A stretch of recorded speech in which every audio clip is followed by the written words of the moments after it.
itu akan berimbas terhadap memudarnya karakter bangsa. Dengan fakta yang sedemikian akan memunculkan pertanyaan dalam benak kita. Apa gerangan yang terjadi dengan penerus bangsa ini? Selain itu, fakta bahwa moral generasi muda yang seakan-akan terjangkit virus dan penyakit akut sungguh sangat memprihatinkan dan memiriskan hati. Moral para pemuda terlihat semakin jauh dari nilai norma ketimuran. Mereka cenderung lebih suka mengikuti model pergaulan bebas tanpa mengindahkan norma-norma yang berlaku. Fakta terbaru yang berkembang belakangan ini adalah ternyata salah satu penyebab utama rusaknya moral putra-putri bangsa disebabkan oleh pesatnya kemajuan dan perkembangan teknologi. Sebut saja sebagai contoh semisal semakin mudahnya penyebaran video-video berbau porno.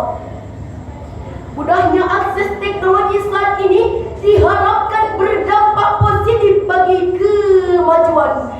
Pendidikan mereka malah menjadi bumerang agar masalah ini tidak lagi berlarut-larut dan menjadi problematika bangsa kita.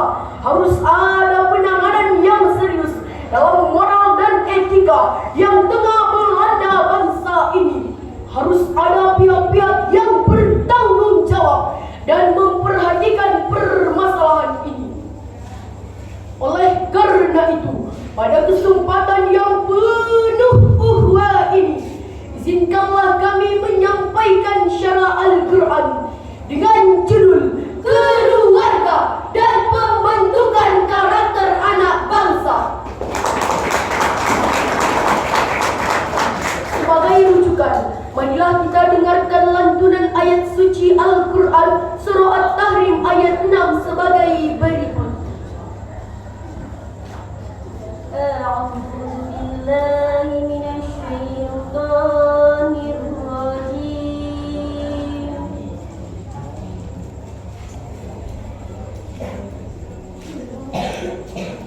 Bismillahirrahmanirrahim.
Allah atas apa yang diperintahkannya.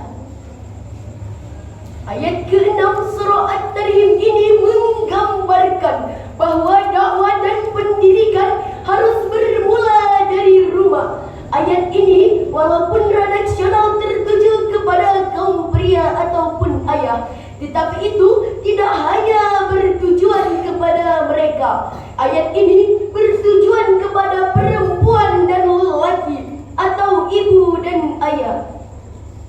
Pembentukan karakter diawali dari masing-masing keluarga hingga berujung kepada pembentukan karakter anak bangsa. Hadirin sekalian yang berbahagia, keluarga merupakan benteng pertama dan utama seorang anak dalam pembentukan karakter, dalam mencetak generasi yang tangguh, dalam mengemban bangsa di masa yang akan datang. Karena disinilah madrasah pertama dan utama seorang anak. Mereka dididik oleh orang tuanya, dibentuk seperti apa yang diinginkan orang tuanya. Namun, yang perlu diperhatikan dalam pembentukan bukan hanya transformasi, informasi. Ada hal yang sangat penting di balik kecerdasan emosional dan di samping kecerdasan intelektual anak akan melahirkan golden generation. Kita salut zaman sekarang. Banyak siswa-siswa yang hebat-hebat, komputer, ahli, dunia internet, bisa, matematika, pintar, IPA, jago, otaknya brilian, pemikirannya cemerlang, tetapi akhlaknya mengecewakan. Anak soleh yang didamba, tapi karena salah mendidik, maka yang muncul adalah anak salah. Maka benarlah sabda Rasulullah sallallahu alaihi wasallam dalam sebuah hadisnya, "Mamin mauludin illa yuladu 'alal fitrati, fa'abawahu yuhawidani aw yunassirani aw yumajjisani." Tidak ada seorang bayi pun yang dilahirkan kecuali dilahirkannya pada fitrahnya. Kedua orang tuanya lah yang menjadikan dia Yahudi dan Nasrani dan Majusi. Hadis riwayat Bukhari. Oleh karena itu, wahai para orang tua, wahai para guru, wahai para penanggung jawab pendidikan, kualitas sumber daya manusia di Indonesia yang semakin memprihatinkan ini, terlebih lagi generasi muda harapan bangsa, haruslah benar-benar diperhatikan secara seksama, karena semangat mereka lah yang menjadi roda penggerak bagi bangsa kita. Apa jadinya kelak hadirin ketika bangsa yang kita cintai dihuni oleh manusia-manusia yang tak berkarakter dan tak bermoral? Sungguh tidak dapat dibayangkan hadirin.